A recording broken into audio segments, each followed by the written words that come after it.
Малената видливост е поради маглата, а маглата ја имаме во повеќето градови во земјава, енормно аерозагадување и ова утро. Тема која што ја отвараме со следната гостинка во студиото 3 на Македонската телевизија. Скопје се гуши. Не сме сигурни што дишеме, сигурни сме дека не е чист кислород, како тоа долгорочно ќе се одрази по нашето здравје. Тема на анализа со пулмологот Марија Здравеска. Добро утро, докторка, и добре ни дојдовте. Добро утро.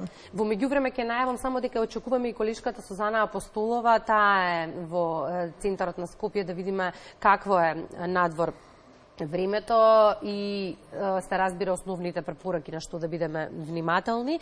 Докторка, Светската здравствена организација го нарекува тивок убиец, деновиве е наше секојдневие и тоа што многумина го чувствуваат како обична главоболка, е главоболка секако причината од аерозагадувањето.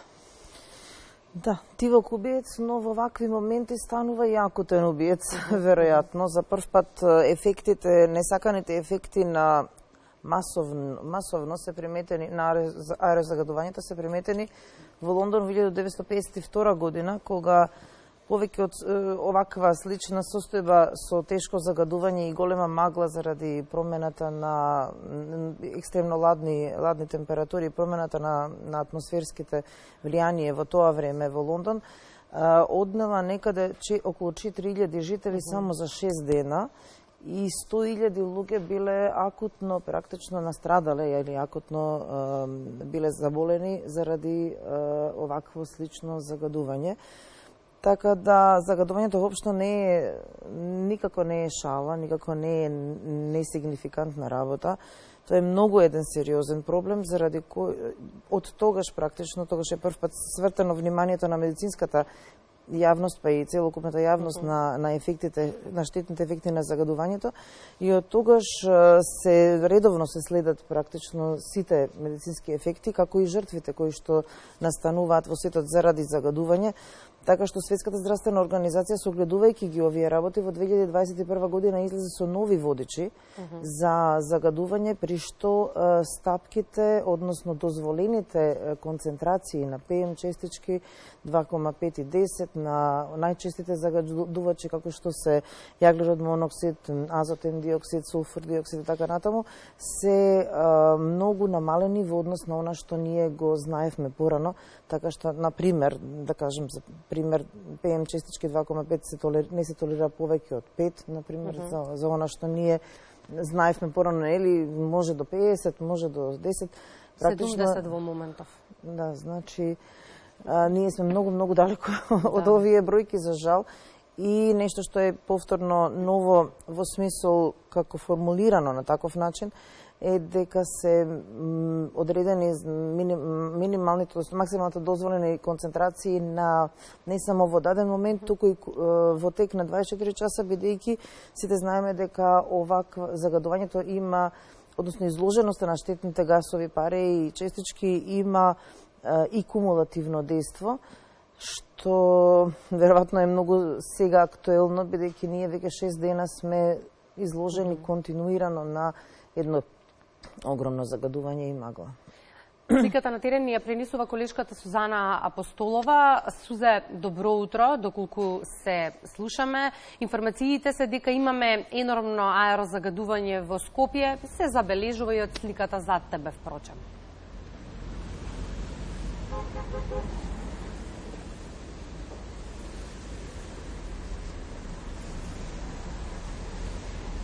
Колешката Сузана Апостолова ја имаме на терен. Ова се подготовките пред линк. Колку да разјасниме што гледате. Сузе, добро утро. Да, Кристина, сега те слушам. Да, добро утро.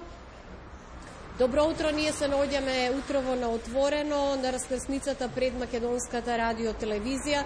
Можете да забележите и утрово студено, магливо и загадено. Многу е слаба видливоста за сите оние кои што се движат со автомобили поради загадениот воздух. Од синоќешните мерења Скопје синоќа беше 17-тиот поред град со најзагаден воздух во светот. Најголема загаденост во главниот град синоќа измерила станицата во Ѓорче Петров, каде концентрацијата на PM 2,5 честички е за 20 пати поголема од дозволената. Екстремно загаден воздух кој е многу штетен по здравјето. Вака платформата IQ Air во својот последен извештај од 22 часот синоќа го опишува квалитетот на воздухот кој што синоќа го дишеа и тетовчани. Со индекс на загаденост 247. Тетово го имаше најзагадениот воздух во земјата во текот на ноќните часови, но еве може да забележиме дека така и во текот на утринските часови. Според извештајот од мерењето во 22 часот главен загадувач во Тетово беа PM 2,5 честичките, чија концентрација е за 39,4 пати поголема од годишната вредност на Светската здравствена организација за квалитетот на воздухот. Регистрирани се 196,8 микрограми на кубен метар PM 2,5 честички, а дополнително концентрацијата на PM 10 честичките изнесува 199,9 микрограми на кубен метар, што исто така е над дозволената граница. Ситуацијата исто така е загрижувачка и овде во главниот град, кој што, како што кажав и на самиот почеток, во синоќа беше 17-тиот град по загаденост на воздухот во светот. Неголема загаденост, како што кажав, измерила мерната станица во Ѓорче Петров, каде што концентрацијата на PM 2,5 честичките била за 20 пати поголема од дозволената. Инаку алармантно е во другите градови во земјава, како што е Битола, Кочани, Велес и Гостивар, каде исто така воздухот е екстремно загаден. Поради големата загаденост на воздухот, Институтот за јавно здравје, повикувајќи се на Европскиот индекс за квалитет на воздухот на Европските агенции за животна средина, издаде и препораки во текот на вчерашниот ден за граѓаните. Меѓу препораките се дека граѓаните доколку не мора да излегуваат од своите домови, да останат дома, ако излегуваат да носат маска, да не ги отвараат прозорите, да се намали физичкиот напор и редовно да ги примаат терапиите и секако да се избегнува престој на отворено, а исто така да се користи и пречистувач за воздух. Инаку во текот на вчерашниот ден, во вечерните часови, како што кажа, воздухот во Скопје беше екстремно загаден и сите мерни станици на апликацијата AirCare покажуваа опасно, што значи дека мерната станица на Маџир Мало измери 976, а во Визбегово 749 PM 10 честички на кубен метар. Под 500 PM 10 честички покажуваше мерната станица поставена кај Министерството за внатрешни работи 481, Газибаба 347, Карпош 292, 11 октомври 246, Ѓорче Петров 154. Може да се забележи дека забележуваме дека имаме печење на очите, тешко дишење поради загадениот воздух, особено пак и респираторните заболувања кои што исто така се актуелни во периодот го отежнуваат функционирањето на граѓаните. Тоа што ни останува да се заштитиме колку што можеме, да избегнуваме излегување на отворено, да носиме заштитни маски, да пиеме што е можно повеќе витамини и течности и секако да го заштитиме своето здравје. Кристина, можеби ќе забележиш дека и јас малку сум настината и малку тешко ми оди говорењето, но еве со овие информации верувам дека успеавме малку повеќе да им ги доближиме последните податоци на нашите гледачи за тоа како се движат вредностите на загадениот воздух овде во главниот град, но и во другите градови во државата. Студио. Звучиме сустав вака како што звучиме, само комбинација на риновирусите и нормното аерозагадување. Ние немаме привилегијата да останеме дома, дотолку повеќе сум благодарна што излезе на терен ова утро, ние пренесе сликата од Скопје. Ставајте маски со колегата Пеце и побрзо ве очекуваме во телевизија. Докторка, благодарам Сузе. Докторка, прокоментиравме во текот на линкот со овие вредности што понатаму да дискутираме, 900 и нешто измерено во Маџир мало. И сега во светот, ако според статистиките, околу 8 милиони луѓе годишно умираат како последица на аерозагадувањето, домашните статистики се над 1500 смртни случаи секоја година. Не се доволен аларм? Имате чувство дека нешто се прави на ова? Имам чувство дека прво тоа е доста помалку, да кажам, подценета бројка, а друго и да е точна, е страшна. Мислам, ние зошто би изгубиле, не знам зошто било која влада во светот би сакала да или држава во светот би сакала да да дозволи да нејзиното население биде отруено и акутно и хронично, нели? Ефектите на загадувањето се акутни, како што убаво го чувствуваме тоа сите овие денови, значи почнувајќи од ударот на лигавиците и на кожата, очите, нели, носот, слузниците и така натаму, во смисол на иритација, физичка и хемиски ефекти. Исто така и ова што го рековте како чувство на настинка, во суштина и не е настинка, но заради таа иритација на лигавиците тие стануваат понадразливи или повеќе подложни понатаму и да се на нив накалеми и полесно да нели да дојде и некој патоген организам како што е вирус или бактерија, така да стануваме поподложни на вистина и на респираторните инфекции.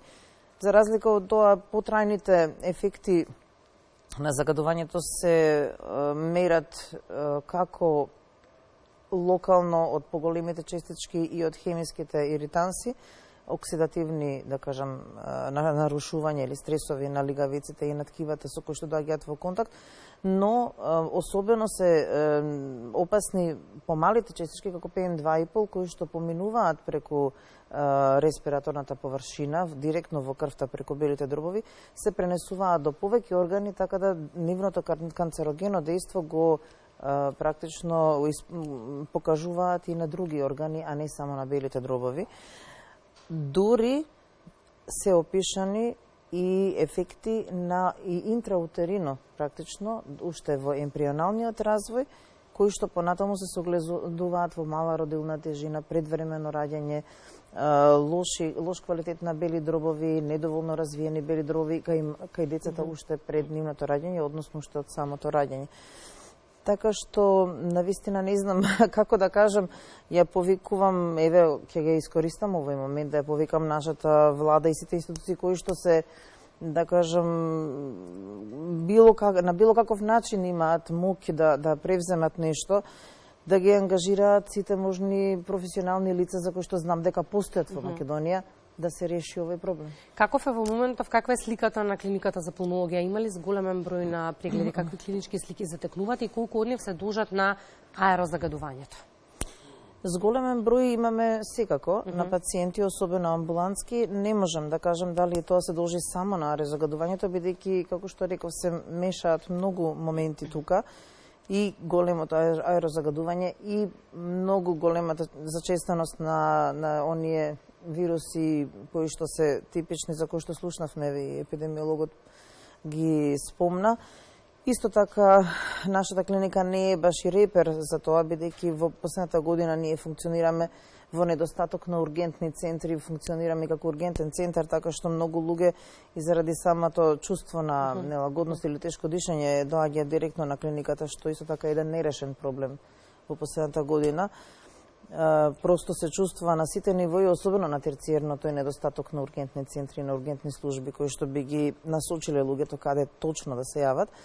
Така што се соочуваме со многу проблеми и многу тешко е да се каже што е од што, но секако да, имаме многу пациенти кои што се јавуваат заради оваа иритираност, мислејќи дека тоа е некаква настинка, како што рековте вие, или било како. Исто така имаме многу хронични пациенти чија состојба се влошува во овие моменти, па бараат помош, нели? Она што сакам да апелирам до јавноста е да не посегнуваат веднаш при првите тегоби за кои што им личат на настинка, веднаш сами да земаат антибиотици и така, туку да се јават на нивниот доктор кој што ќе ги насочи понатаму. Зимскиот распуст започна. Ова е период кој што е најголема радост за децата и е резервиран за детска игра и дружба, но деца речиси да не можеме да сретнеме на улиците изминативе денови, сосема оправдано. Ретко кој родител го пушта своето дете надвор на ваков воздух. И не треба да го пушта. Напротив, апелирам на носење маски кои постојано секогаш кога ќе излеземе надвор, особено додека траат оваквите вредности на честички кои што загадуваат. И што сега на долг ги повикавме нели институциите, бараме постојано начини како да се справиме со аерозагадувањето, но ова е состојба која што не се решава преку ноќ. Како во меѓувреме, докторка? Па не се решава преку ноќ, но јас некако не гледам во последните децении дека некој почна воопшто да ја решава, треба еднаш да се почне за да се реши.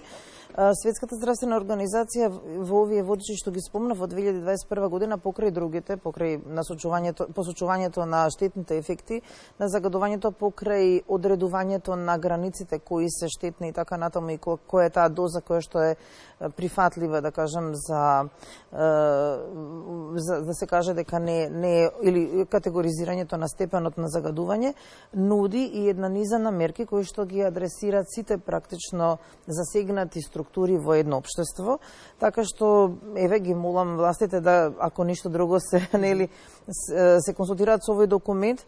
И повторно ќе кажам, убедена сум, знам, сигурна сум дека во Македонија постојат професионални луѓе кои што треба само да се ангажираат и да им се дозволи да го дадат своето мислење како овој проблем да се реши. Ние како доктори се нудиме нормално да помогнеме тука, меѓутоа не сме доволно професионални за да го лоцираме точно проблемот каде се наоѓа. Веќе со децении укажуваме на проблемот, со децении укажуваме на не само надворешното загадување, туку и внатрешното загадување. Ако 7 до 8 милиони луѓе годишно умираат од надворешното загадување, дополнителни 4,2 милиони умираат од внатрешното загадување, од пушењето, од согорување на биомаси. Сите тие имаат огромни несакани ефекти не само на респираторното здравје, туку на општото здравје на луѓето, така да навистина апелирам нешто да се може. Доказ на тоа е Шангај, кој што беше еден од најзагадените градови во светот.